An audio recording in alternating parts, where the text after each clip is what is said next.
Hello TCS RB, welcome back to the channel. Fast track series 1.0 और zero to hero 1.0 ये आपका पूरा complete हो गया है। वन शॉट वीडियोस आते रहेंगे, जाके आप जरूर वो भी देख लेना। अभी 1 जनवरी 2025 से चालू होने वाला है महारिविजन। क्या चालू होने वाला है बच्चों? महारिविजन। महारिविजन में हर एक टॉपिक के जो 5 इंपॉर्टेंट सम्स मुझे लगते हैं, जिसके एडजस्टमेंट्स पोस्टिंग आपके एग्जाम में आने वाले हैं, सारे इंपॉर्टेंट चीजें मैं आपसे करवा के लेने वाला हूं। तो जल्दी से जाके चैनल को सब्सक्राइब करना और बेल आइकन हिट करना। तो चलो, आज मैंने एक टेक्स्ट बुक का सम लिया है। पेज नंबर आपका है 24 और क्वेश्चन नंबर है 1। क्वेश्चन में देखो क्या बोला है। दया एंड कृष्णा, कृष्णा नहीं, क्या नाम है इसका, Shama, are partner sharing profits and losses in the ratio. क्या रेशियो दिया है क्वेश्चन में बच्चों? आपको रेशियो दिया है 1:1। अभी आपको ट्रायल बैलेंस दिया है। ट्रायल बैलेंस के सबसे पहला आते हैं डेबिट साइड पे। ट्रायल बैलेंस के डेबिट में बच्चों आपको 3 चीजें मिलती है। It is either trading account debit, PNL debit और बैलेंस शीट का एसेट। अभी सबसे पहले आपको ओपनिंग स्टॉक दिया है। कितना दिया है? 65,000। चलो, इसका मैं यहाँ पे पोस्टिंग करता हूँ। मैंने लिख के निकाला टू ओपनिंग स्टॉक 65,000। चलो, ये हो गया। उसके बाद आपको क्या दिया है? बिल्स रिसीवेबल दिया है। कितना दिया है? 28,000। अभी बिल्स रिसीवेबल के ऊपर एडजस्टमेंट है क्या? यस है। तो बिल्स रिसीवेबल में लिखता हूं यहाँ पे, इनर कॉलम पे लिख देता हूँ 28,000। ये हो गया। उसके बाद आपको दिया है वेजेस एंड सैलरीज। पहला वर्ड कौन सा दिया है बच्चों? वेजेस। तो वो वर्ड से आप लोग डिसाइड करना। तो वेजेस आपका कहाँ पे आता है? ट्रेडिंग अकाउंट के डेबिट में। कुछ नीचे एडजस्टमेंट दिया है कि उसके ऊपर बच्चों चेक करो एक बार। नहीं, एडजस्टमेंट नहीं दिया है। चलो, ये मैंने लिख के निकाला टू। पहला मैंने यहाँ पे लिखता हूँ परचेसेस, और उसके बाद मैं लिख के निकालता हूँ टू वेजेस एंड सैलरीज। कितना अमाउंट दिया बच्चों? 9,000। चलो, ये हो गया। उसके बाद आपको क्या दिया है? डेटर्स। कितना दिया है? 1,32,500। डेटर्स के ऊपर एडजस्टमेंट है, तो उसके लिए मैं यहाँ पे लिखता हूँ डेटर्स 1,32,500। चलो, ये हो गया। उसके बाद आपको क्या दिया है? बैड डेब्ट्स दिया है। कितना? 1,000। बैड डेब्ट्स आपका कहाँ पे आता है? पीएनएल डेबिट में। बैड डेब्ट्स के ऊपर भी एडजस्टमेंट है, तो ये भी लिख के निकाला मैंने इनर कॉलम पे 1,000। चलो, ये हो गया। उसके बाद आपको क्या दिया है? परचेसेस दिया है। कितना दिया है? 1,48,000। परचेज रिटर्न दिया है क्या? दिया है। ओके, तो ये जो परचेसेस है 1,48,000, ये मैंने लिख के निकाला इनर कॉलम पे 1,48,000। उसके बाद क्या दिया है? मोटर कार दिया है 68,000। मोटर कार के ऊपर एडजस्टमेंट है क्या? नहीं, मोटर कार पे नहीं है। ठीक है, तो मैंने यहाँ पे लिखा मोटर कार, आउटर कॉलम पे लिख दिया 68,000। उसके बाद आपको नेक्स्ट क्या दिया? मशीनरी 1,14,800। मशीनरी के ऊपर एडजस्टमेंट है, उसके लिए लिखा 1,14,800। उसके बाद नेक्स्ट आपको क्या दिया है? ऑडिट फीस दिया है। कितना दिया है? 1,200। ऑडिट फीस के ऊपर एडजस्टमेंट है क्या? नहीं। तो ठीक है, तो ऑडिट में यहाँ पे लिखता हूँ to audit fees. Audit fees लिखा 1,800। चलो, ये हो गया। उसके बाद आपको सही 1,200 ऑडिट फीस। ओके, मैंने लिख के निकाला 1,200। उसके बाद आपको दिया सेल्स रिटर्न 2,000। चलो, पहला मैं यहाँ पे लिखता हूँ बाय सेल्स और माइनस करता हूँ सेल्स रिटर्न 2,000। चलो, ये हो गया। उसके बाद आपको क्या दिया? डिस्काउंट। अभी डिस्काउंट ट्रायल बैलेंस के डेबिट में दिया है, तो वो आपका जाएगा पीएनएल डेबिट में। तो यहाँ पे लिख के निकाला टू डिस्काउंट। कितना अमाउंट है डिस्काउंट का? 2,300। चलो, ये भी लिखा मैंने यहाँ पे 2,300। उसके बाद आपको दिया है बिल्डिंग। कितना दिया? 75,000। बिल्डिंग के ऊपर एडजस्टमेंट है क्या? यस है। चलो, यहाँ पे लिखता हूँ बिल्डिंग एडजस्टमेंट है, उसके लिए लिखा इनर कॉलम पे 75,000। चलो, ये हो गया। उसके बाद कैश एट बैंक 12,000। अभी यहाँ पे तो जगह नहीं है, तो यहाँ पे लिख देता हूँ कैश एट बैंक। ये लिख के निकाला मैंने 12,000। चलो, ये हो गया। उसके बाद 10% इन्वेस्टमेंट दिया है। कितना अमाउंट दिया है? 20,000। चलो, ये भी एसेट में इधर लिखता हूँ 10% इन्वेस्टमेंट 20,000। अभी इन्वेस्टमेंट किया मतलब इंटरेस्ट तो मिलेगा, उसके लिए मैंने ऐड किया यहाँ पे इंटरेस्ट। इसका 10% कितना होता है? 2,000। तो ये आपका हो गया 22,000। अब इसी इंटरेस्ट आपको मिल रही, किधर भी आप पैसा इन्वेस्ट करोगे, क्या बोला बच्चों मैंने? किधर भी अगर आप पैसा इन्वेस्ट करोगे तो आपको इंटरेस्ट मिलेगा। So this interest is a income. Income मतलब कहाँ पे जाएगा, पीएनएल क्रेडिट पे। मैंने यहाँ पे लिखा बाय इंटरेस्ट ऑन इन्वेस्टमेंट। कितना इंटरेस्ट आया आपको, 2000। चलो ये भी आपका हो गया। उसके बाद आपको क्या दिया वो लोग ने, एडवर्टीजमेंट दिया है। कितना दिया है, 4500। ठीक है, चलो पीएनएल डेबिट, अब यहाँ पे नहीं लिखता हूँ मैं, यहाँ पे लिख देता हूँ टू एडवर्टीजमेंट 4500। अभी एडजस्टमेंट है उसके लिए इनर कॉलम पे लिखा। देखो अभी क्या बोला है, 4500 is paid for how many months, 9 months. अभी ध्यान देना बच्चों बराबर से। अभी क्वेश्चन में क्या बोला है आपको, 4500 दिया। चलो मैं यहाँ पे लिख के निकलता हूँ, कितने मंथ्स के लिए आपको दिया है, कंपनी ने ये पे किया 9 मंथ्स के लिए। एक फाइनेंशियल ईयर में बच्चों कितने महीने होते हैं, 12 महीने होते हैं। तो कंपनी ने क्या हो गया, 9 मंथ्स के लिए पे किया है। 9 मंथ्स के लिए पे किया मतलब और 3 महीने का पे करना बाकी है। बाकी है मतलब उसको अपन क्या बोलते हैं, आउटस्टैंडिंग। तो आउटस्टैंडिंग अपन क्या करते हैं, यहाँ पे ऐड करते हैं।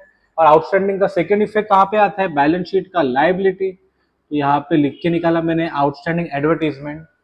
अभी देखिए बच्चों, 4500 आपको दिया है 9 मंथ्स के लिए। तो 1 मंथ का कितना आएगा, क्रॉस मल्टीप्लाई करोगे तो आपको मिलेगा 500। कैसा मिला मुझे अमाउंट, देखो 4500 इंटू 1, 4500 डिवाइडेड बाय 9 किया तो वो आपको आ गया 500। कितने महीने का बच्चों आउटस्टैंडिंग है, 3 महीने का आउटस्टैंडिंग, इसके लिए इंटू 3 किया तो यहाँ पे आ गया 1500। टोटल यहाँ पे हो गया 6000। और इसका सेकेंड इफेक्ट मैंने दिया बैलेंस शीट का लायबिलिटी। पहला जगह छोड़ा मैंने कैपिटल के लिए, उसके बाद मैंने ये लिख के निकाला। उसके बाद आपको क्या दिया वो लोग ने, रॉयल्टीज दिया है। कितना दिया है, 3000। तो यहाँ पे लिख के निकाला टू रॉयल्टीज 3000। ये हिसाब से ट्रायल बैलेंस का डेबिट पूरा खत्म हो गया। अभी ट्रायल बैलेंस के क्रेडिट पे आते हैं। ट्रायल बैलेंस के क्रेडिट में सबसे पहला क्या दिया है आपको, जनरल रिजर्व। ट्रायल बैलेंस के क्रेडिट में 3 चीजें मिलती है, it is either trading account credit, PNL credit और बैलेंस शीट का लायबिलिटी। अभी पहला रिजर्व दिया है तो रिजर्व लायबिलिटी में लिख देता हूँ। यहाँ पे लिखा जनरल रिजर्व, कितना अमाउंट है बच्चों,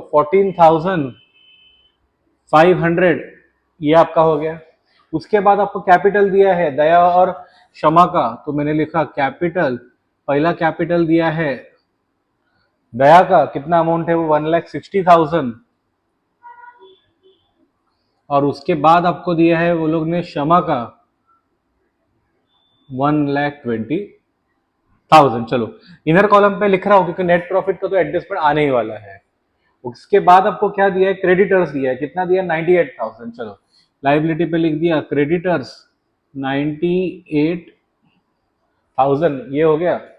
उसके बाद आरडीडी दिया है, बैड डेब्ट जब भी करेंगे वो आरडीडी का पोस्टिंग करते हैं। सेल्स दिया है कितना, 2,85,500। तो यहाँ पे लिखा 2,85,500। इसमें से माइनस करो कितना बचेगा, 2,83,500। ये हो गया। उसके बाद क्या दिया, आउटस्टैंडिंग वेजेस दिया है। अभी ट्रायल बैलेंस पर आउटस्टैंडिंग दिया, उसका एक ही इफेक्ट आता है, दैट इज बैलेंस शीट का लायबिलिटी। तो मैंने लिख के निकाला आउटस्टैंडिंग वेजेस, कितना अमाउंट है, 700। ये हो गया। उसके बाद परचेज रिटर्न, ऑलरेडी उसका नहीं किया, चलो यहाँ पे करता हूँ, यहाँ से लेस करता हूँ। परचेज रिटर्न कितना दिया है, 4000। सो तुम्हारा ये 1,48,000 में 4 गया, कितना बचेगा, 1,44,000। उसके बाद नेक्स्ट क्या दिया, डिस्काउंट। अब ये डिस्काउंट क्रेडिट में दिया है तो पीएनएल के क्रेडिट पे लिखता हूँ बाय डिस्काउंट। कितना अमाउंट है डिस्काउंट का बच्चों, 1,800। चलो ये हिसाब से ट्रायल बैलेंस का क्रेडिट का भी पूरा पोस्टिंग कंप्लीट हो गया। अभी आ जाओ सम के इंपॉर्टेंट पार्ट पर, दैट इज एडजस्टमेंट। पहला एडजस्टमेंट जो आपके बोर्ड एग्जाम में भी आने वाला है, that is closing stock. Closing stock का 2 इफेक्ट आपको सबको मालूम है। पहला क्या आता है, ट्रेडिंग अकाउंट का क्रेडिट। कितना अमाउंट है यहाँ पे, 40,000। चलो मैंने यहाँ पे लिखा। और सेकेंड इफेक्ट कहाँ पे आता है, बैलेंस शीट के एसेट पे। तो क्लोजिंग स्टॉक मैंने यहाँ पे लिख के निकाला 40,000। ये हो गया। उसके बाद डेप्रिसिएशन करना है। पहले बिल्डिंग का कितना करना है, 5%। ठीक है, तो चलो बिल्डिंग में से 5% माइनस करो। और उसके बाद किसका बोला है, मशीनरी का बोला है 3%। चलो यहाँ से भी अपने को डेप्रिसिएशन माइनस करना है। ओके, अभी बिल्डिंग का कितना बोला है, 5%। तो 75,000 का 5% कितना आता है, 3750। यहाँ से माइनस करो और इसका कितना 3% है, 1,14,800 इंटू 3%, ये आपका आता है 3,444। ये डेप्रिसिएशन माइनस किया, इसका सेकंड इफेक्ट कहाँ पे आएगा, तुम्हारे पीएनएल डेबिट में। तो पीएनएल डेबिट में लिखा टू डेप्रिसिएशन, पहला मशीनरी का है 3,444, उसके बाद बिल्डिंग का है 3,750। चलो दोनों को प्लस करते हैं, 3,444 प्लस 3,750, ये आपका आ गया 7,194। ओके, ये आपका हो गया। उसके बाद इसका नेक्स्ट एडजस्टमेंट क्या दिया है, bills receivable includes dishonoured bill of ₹3,000। Bills receivable included है, तो पहला मैं क्या करूंगा, बिल्स रिसीवेबल में से माइनस करूंगा। आई राइट डिसऑनर बिल, कितने का डिसऑनर बिल है, 3,000 का, ये मैंने माइनस किया, कितना बचा 25,000। और इसका सेकेंड इफेक्ट क्या होता है, डेटर्स में आप लोग ऐड करते हो, तो ऐड किया डिसऑनर्ड बिल, कितना अमाउंट है 3,000, मतलब ये आपका कितना हो गया, ये आपका हो गया 1,35,500। समझ में आ गया। डिसऑनर्ड का दो इफेक्ट आएगा, पहला इफेक्ट क्या किया मैंने, बिल रिसीवेबल में से माइनस किया, और सेकेंड इफेक्ट क्या किया मैंने, ऐड टू डेटर्स। उसके बाद नेक्स्ट एडजस्टमेंट क्या बोला है, goods worth ₹1,000 were taken by Daya for personal use. क्या बोला है, goods are taken by Daya for personal use. मैंने आपको ऑलरेडी पढ़ाया है, for any reason goods go out, वो कहाँ पे आता है, आपका ट्रेडिंग अकाउंट के क्रेडिट पे। तो मैंने यहाँ पे लिखा बाय ड्रॉइंग्स, इसका ड्रॉइंग्स है ये दया का, कितना अमाउंट दिया है वहां पे ड्रॉइंग्स का 1,000। चलो मैंने यहाँ से माइनस किया, या आप सॉरी ट्रेडिंग अकाउंट क्रेडिट में लिखा, सेकेंड ड्रॉइंग्स है उसके लिए मैंने क्या किया, यहाँ से माइनस किया, लिखा लेस ड्रॉइंग्स 1,000। ठीक है, पहला इफेक्ट क्या किया, ट्रेडिंग अकाउंट के क्रेडिट पे लिखा, और सेकेंड इफेक्ट दया का ड्रॉइंग्स था, उसके दया के में से मैंने माइनस कर दिया। नेक्स्ट क्या दिया है आपको, write off ₹1,800 as bad debts and maintain RDD at 5% on debtors. रुक जाओ 2 मिनट, उसके बाद नेक्स्ट वाला एडजस्टमेंट देखो, क्या बोला है, goods worth ₹6,000 were sold but no entry was passed. क्या बोला मैंने, 6,000 का गुड, 6,000 ये ना, यस 6,000 का गुड सेल हो गया है, बट इसका एंट्री पास हुआ नहीं है, इसको ही क्या बोलते हैं, अनरिकॉर्डेड सेल्स। क्या बोलते हैं बच्चों, अनरिकॉर्डेड सेल्स। गुड्स बेचा है पर रिकॉर्ड नहीं किया, रिकॉर्ड नहीं किया तो रिकॉर्ड करो, उसके लिए पहला इफेक्ट क्या करूंगा, मैं यहाँ पे ऐड कर दूंगा। चलो मैं रब करता हूँ, I will write add unrecorded sales, कितना अमाउंट है 6,000। ठीक है, यहाँ पे मैंने ऐड किया, अभी कितना हो गया यहाँ पे 283, 283 प्लस 6 कितना होता है 2,89,500, ये मैंने यहाँ पे ऐड किया। आप जिसको गुड्स बेचते हो वो आपके कौन होते हैं, डेटर्स, उसके लिए सेकेंड इफेक्ट मैंने क्या किया, यहाँ पे भी मैंने ऐड कर दिया अनरिकॉर्डेड सेल्स, कितना अमाउंट है 6,000। अभी कितना बचा यहाँ पे 1,41,500। ठीक है, तो ये एडजस्टमेंट में को मैं क्या बोलता हूँ, अनरिकॉर्डेड सेल्स। अनरिकॉर्डेड सेल्स में दो चीजें करनी है, पहला बेचा है पर रिकॉर्ड नहीं किया, उसके लिए पहला क्या करो, ऐड करो।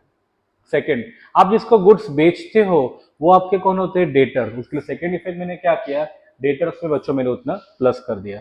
अभी आ जाओ उसके पहले वाले एडजस्टमेंट पे, क्या बोला था, write off ₹1,800 as bad debts and maintain RDD at 5%। अब ये जो 1,800 है ये आपका फर्दर बैड डेट्स है, एंड जो परसेंटेज में 5 दिया दैट इज 5%, ये आपका न्यू आरडीडी है। इसके लिए सबसे पहला मैंने यहां से माइनस किया, ठीक है, मैंने लिखा फर्दर बैड डेब्ट्स, कितना अमाउंट है फर्दर बैड डेब्ट्स का 1,800। चलो यहां से माइनस करो 1,800, मतलब कितना बचेगा 141,500 माइनस 1,800, ये बचता है 1,39,700। उसके बाद यहां से माइनस करो न्यू आरडीडी, अभी कितना परसेंट बोला है 5%, इसका 5% कितना आएगा 6,985। ठीक है, तो माइनस करो 1,39,700, मतलब ये कितना बचा 1,32,715, ये आपका हो गया। इसका सेकेंड इफेक्ट कहाँ पे जाएगा, पीएनएल डेबिट में, तो बैड डेब्ट्स है, तो यहाँ पे मैंने ऐड किया सबसे पहला further bad debts that is 1,800, उसके बाद मैंने ऐड किया न्यू आरडीडी, कितना परसेंट है न्यू आरडीडी का देखो बच्चों 6985, ये मैंने यहाँ पे ऐड कर दिया 6985। याद है आपको ओल्ड आरडीडी रिकॉर्ड नहीं किया था, तो ओल्ड आरडीडी मैंने यहाँ से माइनस कर दिया, कितना दिया था ओल्ड आरडीडी क्वेश्चन में आपको, वो आपको दिया था 1800। चलो यहाँ से माइनस करो 1800। अब देखो ना ये प्लस 1800 माइनस ये जीरो हो गया, ये दोनों को प्लस कर दो, कितना अमाउंट आएगा 7985।